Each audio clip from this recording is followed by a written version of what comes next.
जय जय जय जय शाश्वतम् आदिनाद ब्रह्म ओंकार शाश्वतम्। आत्मीय बंधुओं, भाइयों और बहनों, बहुत खुशी की बात है, बहुत प्रसन्नता की बात है कि आप लोग इतने YouTube पे ये धार्मिक चीज़ें देख रहे हैं। इसके पहले हमने कभी कोशिश नहीं किया। हमारे प्रवचन वर्षों से हो रहे हैं, सारी दुनिया में हमने किया, लेकिन YouTube के लिए कभी ध्यान नहीं दिया। और हमारे प्रवचन दूसरे अनेक चैनल पे शिष्यों ने पहले डाला।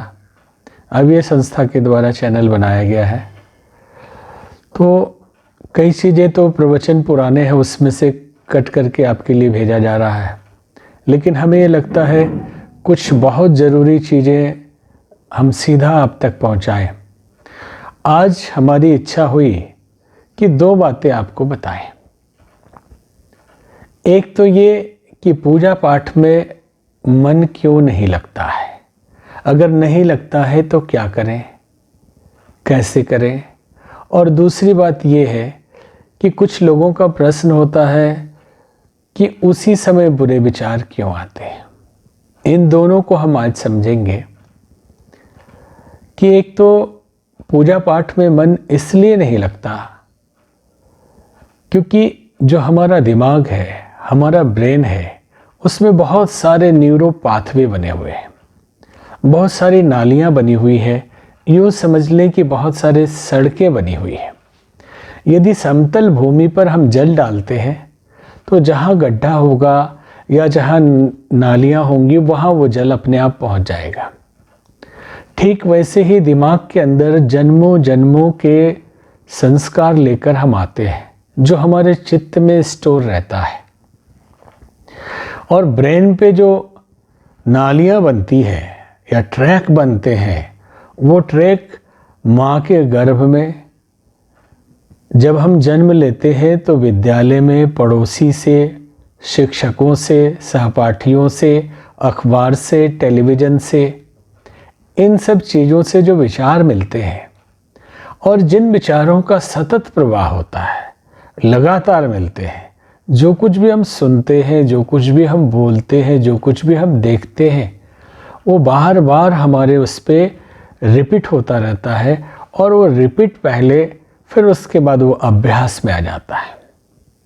इसलिए अभ्यास के हिसाब से मन चलता है। और हमने पूजा पाठ का अभ्यास तो किया नहीं है, अब करना शुरू करते हैं तो मन उसी समय भागना शुरू करता है। तो लोग शिकायत करते हैं कि ऐसे तो ठीक था, लेकिन जब हम करने बैठे उसी समय दिक्कत आने लगी, उसी समय सिर भारी होने लगा, उसी समय मन उचटने लगा। इसका कारण एक ही है कि दिमाग में एक न्यूरो पाथवे बनाइए। और ये कब होगा? जब हम अभ्यास करेंगे, लगातार करेंगे, मन को मार के किसी भी तरह। और जब पूजा करते हैं उस समय किसी भी गुरु मंत्र का आप जप कर रहे हो या ध्यान कर रहे हो, मंत्रों के जप में खास करके आप उसके अर्थ का चिंतन करिए। इस पे हम कल आपको बताएंगे। अर्थ का चिंतन करिए, बार बार उसी को सोचिए, भाव करिए।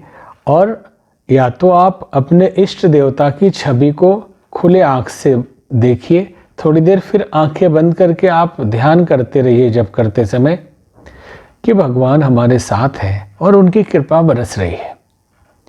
इस तरह से। और गायत्री मंत्र के लिए तो हमने ये कहा, कई लोग कहते हैं कि गायत्री माता की चित्र रखें, किसी देवता का चित्र रखें। गायत्री मंत्र में 24 देवता है और बार बार अलग अलग वीडियो में समझाया गया है कि ये स्वयं परमात्मा है।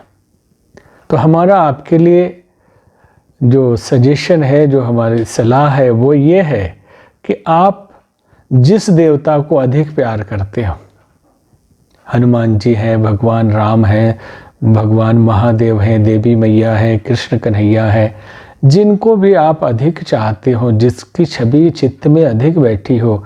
क्योंकि गोस्वामी तुलसीदास जी ने रामचरितमानस में लिखा कि जाके हृदय भगति जस प्रीति, प्रभुतः प्रकट सदा तेहि रीति। जिसके हृदय में जैसी भक्ति और प्रीति होगी, प्रभु उसी रूप में आ जाएंगे। वो तो निराकार है, लेकिन उसी रूप में प्रकट हो जाएंगे। तो जिस देवता को आप पसंद करते हो, लगाव हो, बचपन से अभ्यास हो जाता है, आप उन्हीं का चित्र रखें, बीच बीच में आंखें बंद करके ध्यान करें। जब वो निकल जाए फिर विचार आने लगे तो आप मन को उसमें लगाइए, फिर से चित्र को देखिए और देखने के बाद आंखें बंद करके फिर भाव करिए। एक तो ये उपाय है। दूसरा, कई लोग कहते हैं कि उसी समय बुरे विचार आते हैं। दिन भर तो हम बड़े पवित्र होते हैं और कोई दिक्कत कभी नहीं होती, अचानक उसी समय इतने बुरे विचार आते हैं। क्या ये मंत्र का दुष्प्रभाव है? क्या ये मंत्र का साइड इफेक्ट है? तो उनके लिए हमारा यही कहना है कि दिन भर जिन विचारों में आप घुले मिले रहते हैं वो विकार भी हो तब भी इतने जागृत तो नहीं है कि पता चले कि क्या विचार आए और क्या गए। 60,000 विचार एक दिन में आते हैं और उनमें कितने अच्छे होते हैं, कितने बुरे होते हैं, हम उतने जागृत आम आदमी नहीं होते हैं इसके प्रति। लेकिन जब हम पूजा पाठ करने जाते हैं तो इतने जागृत रहते हैं कि उस समय वो दिखने लगते हैं। और दूसरी बात इसके लिए समझ लें कि किसी घर को बहुत सुंदर सजावट किया हुआ मकान हो, बंद करके रख दें और 4 दिन के बाद जाएं तो ऊपर से लगेगा कि ठीक है, कोई गंदगी तो है नहीं। लेकिन जैसे ही झाड़ू लगाएंगे तो उसमें भी, बंद किए हुए मकान में भी धूल उड़ने लगेंगे। और धूल कब उड़ेंगे? जब हम झाड़ू लगाएंगे तभी उड़ेंगे। तो ऐसे आके घूम के चले जाएं तो बोले मकान तो साफ था, अभी तो कोई गंदगी नहीं थी, और जैसे हमने झाड़ू लगाना शुरू किया धूल उड़ने लगा, ये तो गड़बड़ है। तो ये गड़बड़ नहीं है, झाड़ू रोज लगने दीजिए, धीरे धीरे धूल समाप्त हो जाएंगे तो धूल उड़ना भी बंद हो जाएगा। ठीक ऐसे ही चित्त पे न जाने कितने नाना प्रकार के धूल और गंदगी बैठते रहते हैं और हम उसे साफ नहीं करते। और साफ होता है भजन से, पूजन से, आत्मनिवेदन से, श्रद्धा भाव से, साधना से, मंत्रों के जप से। तो जब हम प्रारंभ करते हैं तो धूल उड़ना शुरू होता है, बुरे विचार आने लगते हैं।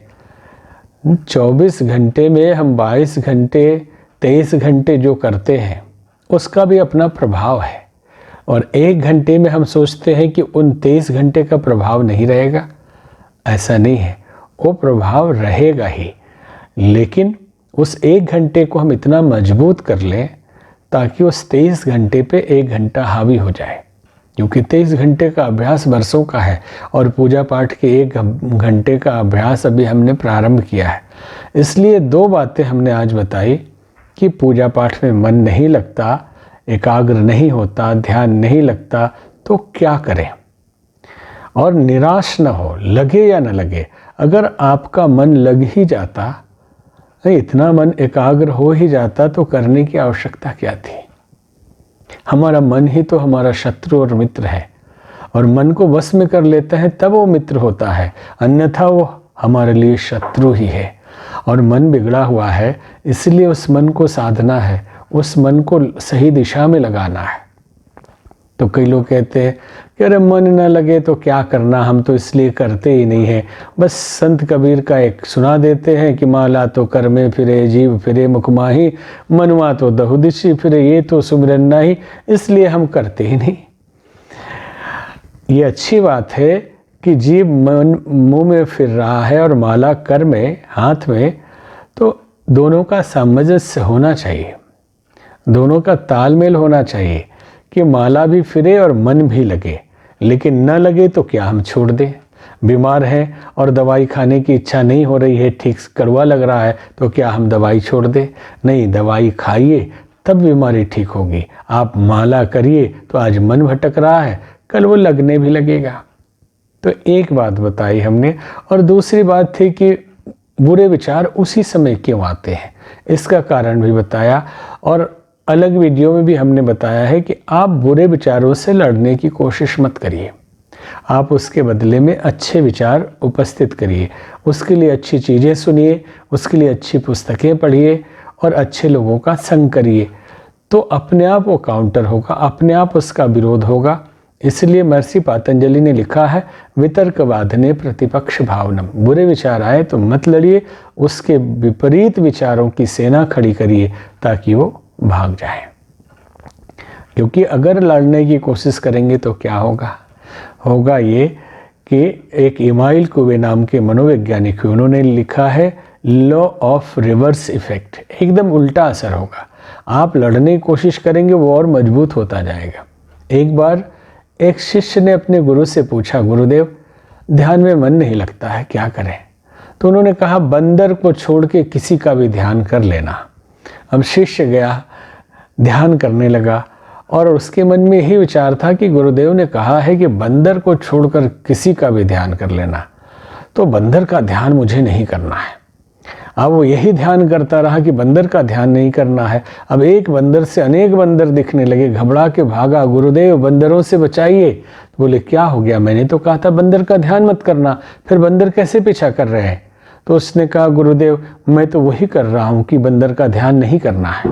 तो गुरुजी ने बताया, बेटे मैंने ये नहीं कहा था कि तुझे बंदर का ध्यान नहीं करना, इसका ध्यान करना है, बल्कि बंदर का ध्यान नहीं करने का मतलब किसी और का कर लो तो अपने आप बंदर का ध्यान नहीं आएगा। ठीक वैसे ही जिन विचारों के लिए हमें काम छोड़ना है, हमें क्रोध छोड़ना है, आलस्य छोड़ना, बार बार इसी पे फोकस करेंगे तो वो नहीं निकलने वाला। अगर आलस्य छोड़ना है तो पुरुषार्थ करना शुरू कर दीजिए, आलस्य अपने आप छूट जाएगा। अगर विकार छोड़ना है तो आप सद्विचार मन में भरते रहिए, वो अपने आप छूट जाएंगे। ऐसे ही विपरीत विचारों को इकट्ठा करें तो ये सधेगा। आप सब साधना कर रहे हैं, ये बड़ी प्रसन्नता की बात है। परमात्मा आप सबको शक्ति और सद्ज्ञान दे। इस पथ पे आप आगे बढ़ रहे हैं, ईश्वर आपको बहुत आगे तक ले जाए। ओम शांति।